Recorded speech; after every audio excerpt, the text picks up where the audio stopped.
Yo ho ho, welcome back aboard. Aaron again with more watches, birds, and loot. And as always, we start off with a wrist check, or as we call it here, a bird check. Yes, this is the bird channel you have landed on. No pun intended. And this is Kai turquoise green cheek conure. I have another one on my shoulder here, but she is kind of not wanting to leave her perch. So let's get on with the watches, because we're not here to talk about perches. We're here to talk about, or maybe purchases. But actually, this is not a new purchase. We're here to talk about watches, folks. The Alpina Alpiner 4. This is the first Alpina I ever bought. So we're diving into the personal collection here this week. This one I really was looking for a long time, and I ended up purchasing it on eBay. I made the guy offer. I was one of those annoying people that kept making low offers on stuff, and this person finally caved after, it was quite a few weeks of making offers. I probably really irritated this guy, but I knew it had been on the market for a while. I'd watched it. These run their retail price, as you can see, $13.95 on this model. And this is one of the first models that came out like this. In the 44 millimeter. So this one, 1,500 new, but all other Alpinas, they depreciate tremendously. You can get these used, over 50% off retail. So, this one, honestly, I paid like $5.50 for when all was said and done, box and papers, all that good stuff. And, I was pretty happy. It's probably not even worth that now. I don't know. These really depreciate a lot, even though they are great, high quality watches. Alpina, quick history, really older company, 1883. It was founded and put out a lot of watches during that period into the quartz crisis. Actually made it through the quartz crisis, and then was picked up by Citizen in 2016. So this brand, and also Frederic Constant. So this model here, the AL-525NS5AQ6. Oh, these model numbers kill me. This is, again, the 44 millimeter. It now comes in a 40 millimeter. So at the time, there was this one on the brown leather strap, and then there was one went like a dark green kind of horizontal lines on it on bracelet. Started off 44 millimeter, then a lot of complaints maybe from people, or as the, interest level in larger watches kind of declined, they went to the 40 millimeter. So now there's this exact same one you can get in 40 now, and also you can get it with the the horizontal lines on the dial, gray and blue on bracelets. So there's a little bit of a selection on these, but it's interesting that I don't know what year this one came out, but they still sell it on the website in the 40, not in the 44 is discontinued. So these are a great deal to pick up on the used or resale market, pre-owned, right? As we like to say. This watch is, I'm probably never going to sell this one. And especially being my first Alpina, kind of has a little bit of a history. I've driven this one all over the place. I like to take this one on trips because it's really easy to read and has a good power reserve, so don't have to really wind it if I'm traveling with it. So this one, so let's go over the specifications on it. This one's 44 millimeter. I said 100 times. Why did I say 45? Thickness 13.1.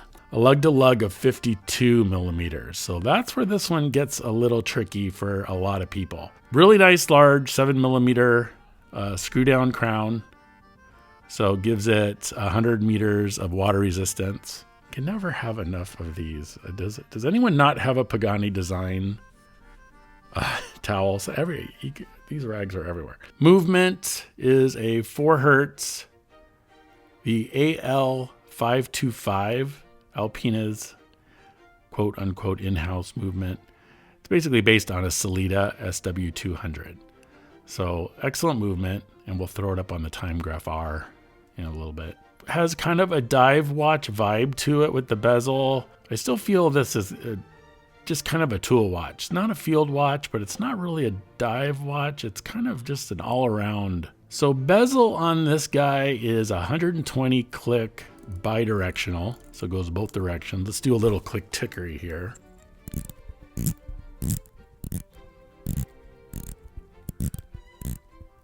So pretty quiet ticking. I mean, you feel it tick into place each time, but it's pretty quiet, isn't it, birdies? Birdies are intently listening. But no play at all in this bezel, just a nice tight bezel. Just perfect. Case description, so all brushed top to bottom, has a little polishing on the chamfers here, and the lugs kind of turn inward. You can see they're not perfectly straight, which is kind of nice, a nice touch. They kind of turn inward. Backside, again, brushed, with the polished case back. The case back is engraved with the Alpina, kind of a sunray thing going on with the mountains. Alpiner. I think Alpiner, because Alpine would be mountains, right? Alps, Alpiner. Back to the front, the dial is a sunray glacier blue is what they call it. I feel like it has a little teal in it, or green, but it's a really pretty color. All the lingo there is printed on the dial. Alpina, 1983, automatic, anti-magnetic, all that stuff. All printed except the triangle is applied above Alpina there. Nice date window, the little beveled edge. Doesn't really stand out too much. It's got the black background. So I'm kind of glad they did that instead of the reverse. Kind of looking a little more close up here. We got the stretch. We will protect you. Fantastic Four logo above the automatic there, and then the red triangle on the counterbalance. Pretty cool. Pretty good anti-reflective on the sapphire crystal. So it does a pretty good job. This one also, speaking of that crystal, it does have a little domage to it.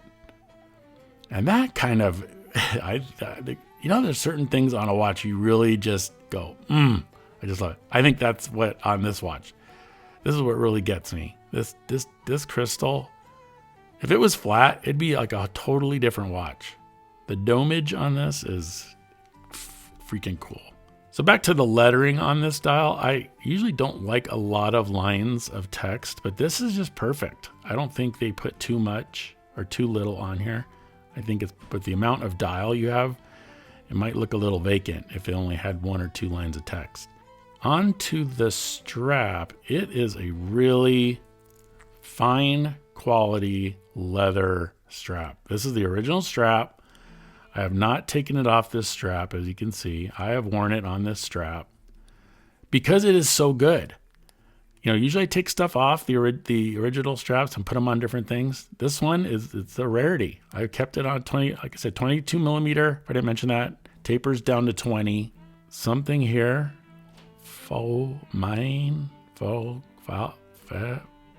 It has the Alpina logo. It has a nice keeper leather. Really nice buckle. Nice engraving there. Thick. This sucker is what? Over 4 millimeters thick.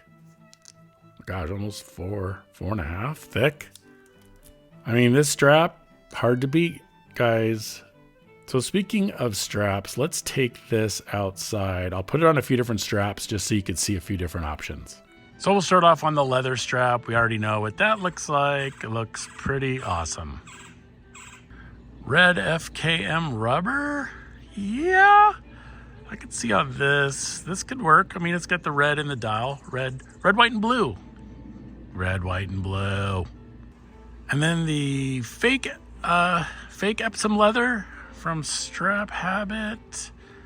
Not bad. It kind of goes with the blue and the blue and the blue. Blue and blue? Blue. And for ye NATO fans out there, this is a silver and gray Blue Shark seatbelt strap. And I did notice the spring bars that come on this watch with that leather strap are curved. I thought that was interesting. Timegraphar, matey. 22 seconds a day. So yeah, it's picking up a little time.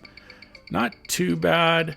If you're wearing this as your daily though, after 3 or 4 days, right? You're probably going to have to reset the time because you'll be off. So this is not my daily wearer. I do take it traveling quite a bit, but it doesn't bother me. Lume.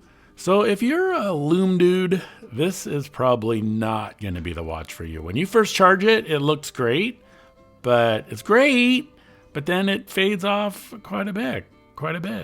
I don't know. This one I probably would not recommend if you're like super into Lume. If you don't care that much, then it's fine, but yeah. Treasure. Come on, we already know I'm going to say treasure. I love this watch. It's just so comfortable. The strap is awesome. It's super legible. Important for me with my old eyeballs. I love it. I love this watch. I can't imagine myself ever selling this one. This is going to be a keeper forever. A forever watch, as we call it. So that's about it, guys. That's all I got for us for today. Okay, say goodbye to the birdies as I grab them off my head here. What do you think, mateys? You had enough? Feed the birds, as I always say. They're really chilling here. And we're gonna be no, Kai, are you still hanging out? Yeah, you're still hanging out. Oh my gosh, look. You guys oh no, I lost one. Okay, I got the other one here. So and then oh, that's great. Right on cue. We're gonna just drop one right on the deck. Oh. All right, clean up on aisle 2.